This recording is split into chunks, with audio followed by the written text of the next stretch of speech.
Hi there, and before we head off to Nimbasa City, we're gonna stop off at the Desert Resort. Now, this place is recommended by the characters in the game, but it's not somewhere you have to go, or at least not this time. But yeah, I would recommend it. You can catch a few Pokemon if you like, and it's just good advice in general to do a bit of grinding. Now, what we see here is the desert environment, which was introduced in Pokemon Generation 3. I guess they wanted to show off the Game Boy's fancy graphics by showing sand. And honestly, these desert environments, they're okay. Although, it's not something I look forward to, and that's mainly because of the sandstorms, which I explained earlier. Now, this Pokemon here, we could have caught one of these earlier, but if you haven't said so before, I do like this one. I'm not sure what it's exactly based off, or at least you can tell at least it's based off microscopic life forms. Which it's one of those ideas where you think you would have, why didn't they do this earlier? It seems like such a simple and good idea for a Pokemon. And of course, it's a psychic type. And that's the thing with psychic types in Pokemon. I get it's a euphemism for science. Like Pokemon like Mewtwo, of course, he was a clone, and of course he's a psychic type. And also Metagross, who's also a supercomputer, and he's a psychic steel type. So I do get the feeling that psychic does represent science in Pokemon. Even though there are a few Pokemon that are psychic types, but they look more mystical. But black glasses here. Now that's an item which powers up dark type moves, so that's useful to have if you have a dark type.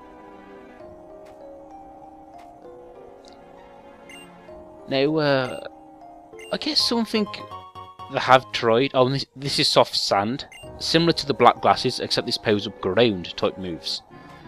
And I do actually have a ground type in my party, so that could be useful. And actually, ground types are useful coming up very soon anyway. Now, what you saw there, those blue Pokemon, they actually are Darmantians. And actually a special kind of Darmantian, because they have a hidden ability called Zen Mode, which you can't catch from a Darmantian in the wild. But anyway, this Zen Mode, it turns them into a Psychic type when they get weak. And of course this new Psychic Fire type form does have stronger defences, so it does have its use in battle. But anyway, speaking of which, if you want to catch one of these special Darmantians, you need to visit one of those statues, I guess, with a Rage Candy Bar in your inventory. And it only works with that item. And of course the Rage Candy Bar was it was first seen in Pokemon Gen 2 in the famous Mahogany Town. And that's something I do appreciate, the fact that they bring back items from previous generations and find any use for them. But really, the Pokemon series is just full of retcons. Like, what you know in one generation is rewritten in another. Now, I was saying before, I get the feeling Pokemon, they sort of want to experiment with wide open areas. I mean, you are meant to go on a journey, so they want to get across the message that you're walking across a huge area. So they do this by giving you these desert environments. And I guess I have sort of mixed feelings about that. I mean, it is good to have wide open areas, but on the other hand, it can be a pain walking through them.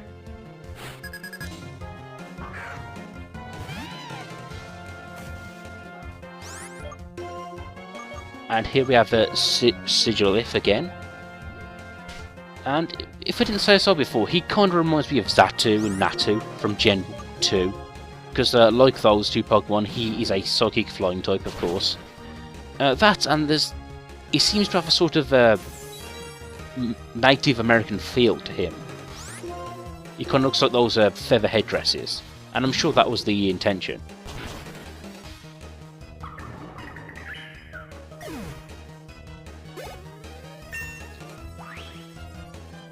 Leopard, always useful.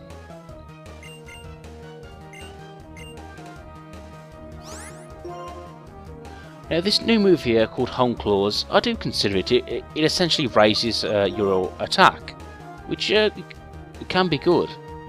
And like I said before during this LP, I have discovered a new appreciation for these status type moves.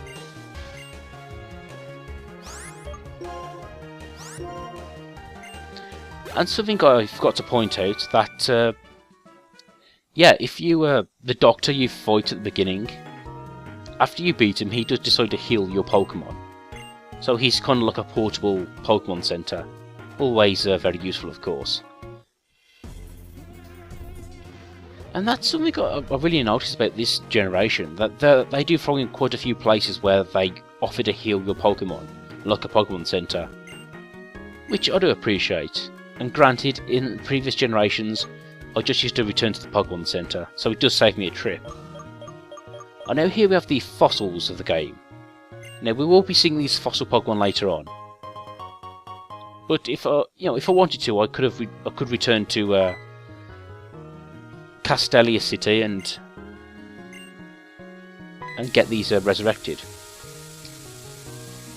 Now these sand pits here are very similar to traps used in previous generations, and of course the secret is just walk over them. Don't run. If you run, they just end up sucking you down, and not in the good way.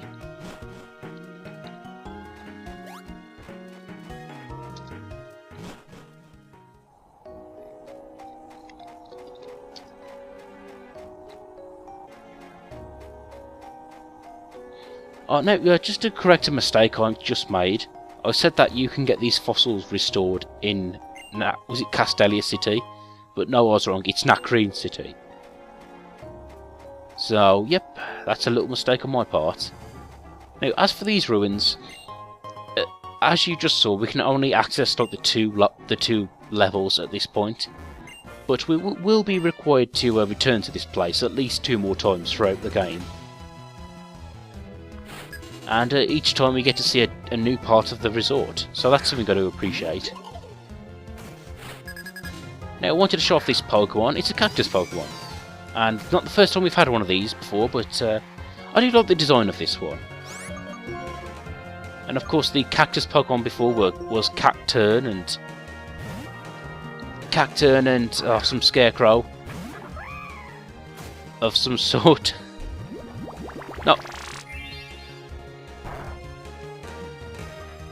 No, actually, tell a lie, Cacturne was the Scarecrow Pokemon, and its pre-evolution was Cacnea. But anyway, like I'm trying to say, it's not the first time we've had Cactus-type Pokemon, but I do like the design of this one. It's slightly more flowery, it's essentially a bit different. And I really don't mind them reusing other, the same ideas for Pokemon, as long as they do different things with them.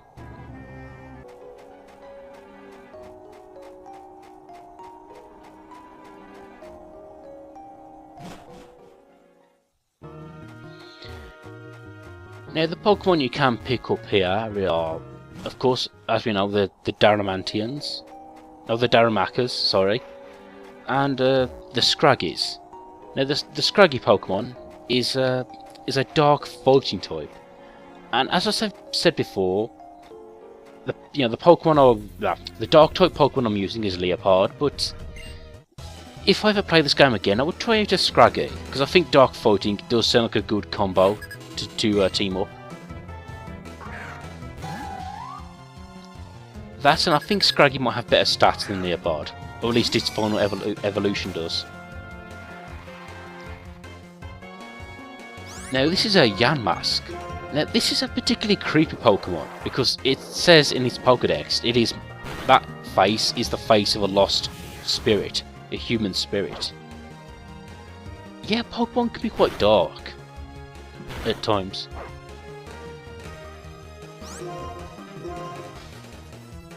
But honestly, when it comes to ghost types, I'm hesitant to use them.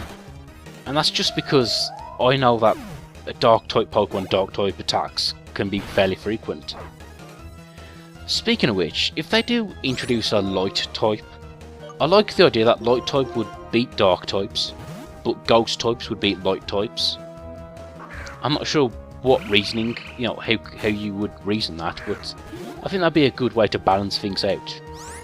And also, if there is a light type, I would like the light type to have an advantage over dragon types. think that would help balance things out as well.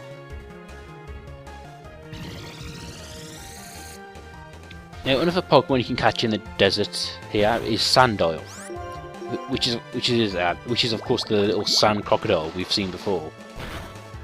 Now, again, Brookie here will be my go-to ground type, but you know, Sandile's evolution is pretty good as well.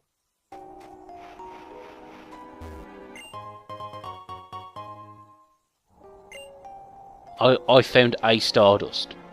So is it just one tiny Stardust then?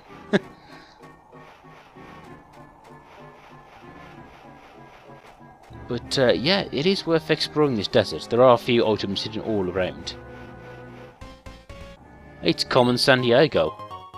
So that's where in the world you are.